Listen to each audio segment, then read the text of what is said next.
బాలాగారు ఈ case follow అవుతుంటారు. నేను 2 దృశ్యాలు చూపించాను సార్. ఒకటి మీరు చూశారు, చింతమనేని ప్రభాకర్ చేసినటువంటి దాడికి సంబంధించి ఆయనే చేసి రివర్స్ కేసు పెట్టడం. రెండోది వంశీ కిడ్నాప్ చేశారనే వ్యక్తిని పోలీసులు అదుపులోకి తీసుకొని ఏ రకంగా తీసుకెళ్తున్నారనేది.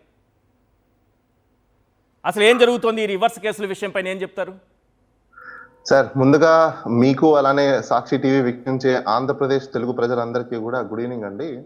నాకు నిన్న మార్నింగ్ కాల్ వచ్చింది సార్. యాక్చువల్గా మీకు తెలిసిన విషయమే, తిరుపతికి సంబంధించిన అంశంలో జైపూర్ విషయంలో అంటే ఛాలెంజింగ్ గా తీసుకొని మేము ఒక ఆడ మహిళని 48 గంటలు తిరగక ముందే కాపాడి ఆవిడని బెయిల్ తీసుకొని వచ్చి మేము రిటర్న్ తీసుకురావడం అనేది మీ అందరికి తెలిసిన విషయమే. ఓకే. సో టైర్డ్ అయిపోయేసి ఐ వాస్ స్లీపింగ్. నాకు మార్నింగ్ 6 o'clock అరౌండ్ ఆ టైంలో కాల్ వచ్చింది. ఇట్లా వల్లభనేని వంశీ గారిని మై హోమ్ భూజా దగ్గర నుంచి తీస్తున్నారంట, మీరు ఏమైనా కొంచెం వెళ్ళగలుగుతారా అని చెప్పేసి అని. అప్పటికే నాకు టైం సరిపోలేదని చెప్పేసి అని వెళ్ళిపోయారు. మళ్ళీ నాకు ఇమీడియట్లీ ఒక 10-15 minutes తీసుకెళ్ళిపోయారని చెప్పారు. అంటే పోలీస్ వాళ్ళు ఎందుకు ఇలా చేస్తున్నారు ఏంటి అనే దానికి నేను చాలా సందర్భాలలో చెప్పాను. రూల్ ఆఫ్ లాని ఈ ఆంధ్రప్రదేశ్ గవర్నమెంట్ లో పోలీస్ వాళ్ళు ఎవరు పాటించట్లేదు.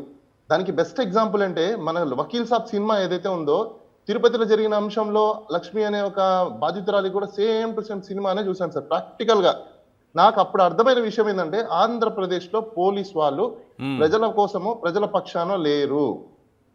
రాజకీయ నాయకులు ఎవరైతే ఫోన్లు చేసి చెప్తేనో, రాజకీయ నాయకులకి సంబంధించిన వ్యక్తులు ఎవరైతే ఫోన్ చేసి చెప్తేనో, రాజకీయ నాయకులకి సంబంధించిన ప్రస్తుతం రాజకీయ పార్టీకి సంబంధించిన వ్యక్తులు ఫిర్యాదు చేస్తేనో తప్పనిచ్చి సామాన్యుడు ఫిర్యాదు చేసినా పట్టించుకోడు.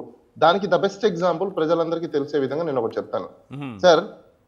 తిరుపతిలో ఒక విక్టిమ్ లక్ష్మి అనే ఆవిడ, మీ అందరికీ తెలిసిన విషయమే, ఆవిడ కంప్లైంట్ చేసింది. ఎస్పీ ఆఫీస్ లో చేసింది, అలానే SHOకి చేసింది. సేమ్ డే ఆవిడని జైపూర్ పోలీసు వాళ్ళు పట్టుకెళ్లారు. కిరణ్ రాయల్ అనే వ్యక్తి మొన్న కంప్లైంట్ చేస్తే, సరే నిన్న కంప్లైంట్ చేస్తే ఇవాళ FIR అయిపోయింది.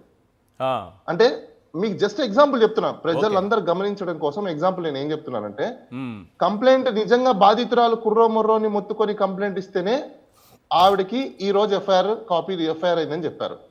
ఒక వ్యక్తి రాజకీయ పలుకుబడి ఉండి, జనసేన నాయకుడై ఉండి, ఆడవాళ్ళని బండ బూతులు తిరుతుంటే కూడా ఈ ప్రభుత్వము, ఈ రాష్ట్ర ప్రభుత్వంలో ఉన్న ఉమెన్ కమిషన్, ఈ రాష్ట్ర ప్రభుత్వంలో ఉన్న హ్యూమన్ రైట్స్ కమిషన్ కళ్ళు మూసుకొని నిద్రపోతూ ఉండి కూడా సుమోటోగా తీసుకోకుండా అలాంటి వ్యక్తి మీ కంప్లైంట్ ఇస్తే మార్ఫింగ్ చేశారని చెప్పేసి ఆ వ్యక్తి మీడియా ముందుకు వచ్చి మార్ఫింగ్ ఎలా చేయొచ్చో ట్రైనింగ్ ఇచ్చాడు అందరికీ.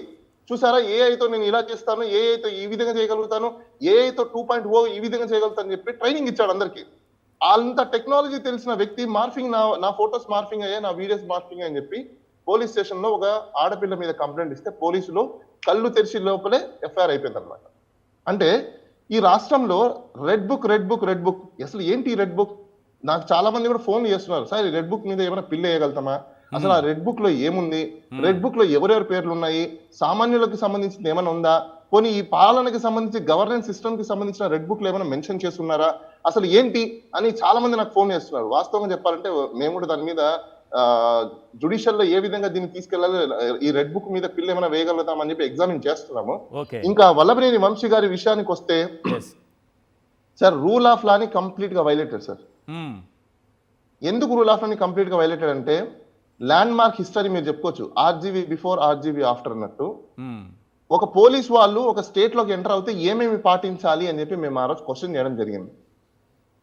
అంటే పోలీస్ వాళ్ళకి ఒక పాస్పోర్ట్ అనేది ఇష్యూ చేయాలి, నియరెస్ట్ పోలీస్ స్టేషన్ లో ఇంటిమేషన్ ఇచ్చి, ఈ పోలీస్ వాళ్ళు టచ్ చేయకూడదు సార్, టచ్ కూడా చేయకూడదు.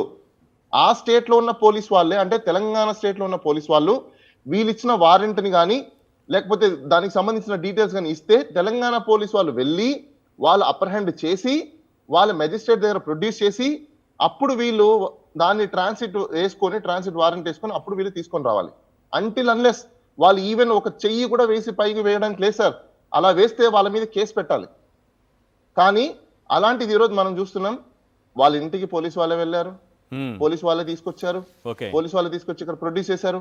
అంటే ఇది మనం రూల్ ఆఫ్ లా పాటిస్తున్న అరెస్ట్ అనుకోవాలన్నా, కిడ్నాప్ చేసి, అది ఏదైతే ఇప్పుడు మనకు వల్లభనేని వంశీ గారి మీద కిడ్నాప్ అనే ఒక అంశాన్ని తీసుకొచ్చారో, ఇప్పుడు ఇది లీగల్ కిడ్నాప్ అని చెప్పాలన్నా, లేకపోతే ఇల్లీగల్ కిడ్నాప్ అని చెప్పాలా, ఏ కిడ్నాప్ అని చెప్పాలో డెఫినేషన్ కూడా IPC లో కానీ BNS లో కానీ లేదు సార్. రైట్. ఎందుకంటే ఇంకో పాయింట్ ఇలాంటి కూడా చెప్పండి. kidnap నేను అంటే ఒక దృశ్యం చూపించాను సార్. వల్లభనేని వంశీ ఎవరినైతే కిడ్నాప్ చేశారని అంటున్నారో హైదరాబాద్ తీసుకొచ్చి టార్చర్ చేశారని అంటున్నారు.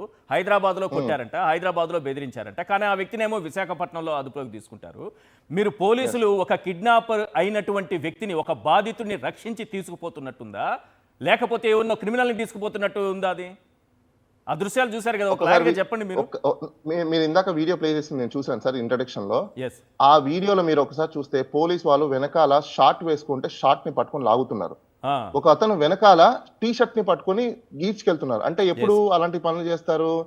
అరెస్ట్ చేసినప్పుడు ఇదిగోని చూడండి, షార్ట్ పట్టుకొని ఒక ఆయన వెనకాల టీ షర్ట్ పట్టుకొని, ఇంకొక ఆయన చెయ్యి తీసుకొని, ఏంటి ఇక్కడ మీరు సేవ్ చేస్తున్నారా? అంటే ఎవరు ఆయన పారిపోతాడని పట్టుకున్నారా, లేకపోతే ఎవరైనా కొట్టేస్తారని చెప్పేసి సేవ్ చేయడానికి పట్టుకున్నారా, లేకపోతే అసలు దేనికోసం అలా పట్టుకున్నారు? నిజంగా కాపాడారంటే అతను ఫ్రీగా వదలాలి కదా. He's not under the custody, he's not upper handed, he's not arrested. Then అతన్ని ఎందుకు ఆ విధంగా బలవంతంగా తీసుకెళ్తున్నారు? అర్థమవుతుంది కదా, అతన్ని బలవంతంగా అదుపులోకి తీసుకుని బలవంతంగా తీసుకెళ్తున్నారు అనేది క్లియర్ కట్, అందులో నో డౌట్. ఇంకొకటి, ఎవరైనా ప్రజా సంఘాలు, నేను రిక్వెస్ట్ చేస్తున్నా, హ్యూమన్ రైట్స్ ఎవరైనా ఉంటే ఈ వీడియో మన డిబేట్ చూసి ఆ వీడియోని చూసి దయచేసి ఇమీడియట్ గా మానవ హక్కుల సంఘానికి కంప్లైంట్ చేయండి. ఎందుకు కంప్లైంట్ చేయమంటున్నానంటే సార్, అక్కడ ఒక వ్యక్తి యొక్క హక్కుల్ని హరిస్తున్నారు వీళ్ళు. ఇప్పుడు నిజంగా కాపాడిన పోలీసులు అయితే అతనికి స్వేచ్ఛని ప్రసాదించాలి, స్వేచ్ఛని ఇవ్వాలి. స్వేచ్ఛని ఇవ్వకుండా నిజంగా కిడ్నాప్ అయి ఉండి వ్యక్తి అయి ఉంటే అతనికి స్వేచ్ఛ లేదు. ఇక్కడ ఏముంది అక్కడ చూడండి, స్వేచ్ఛ లేకుండా అతని యొక్క కస్టడీలో, అంటే పోలీసు వాళ్ళ కస్టడీలోకి వెళ్ళిపోయాడు. అరెస్ట్ బిహేవియర్ కనిపిస్తుంది.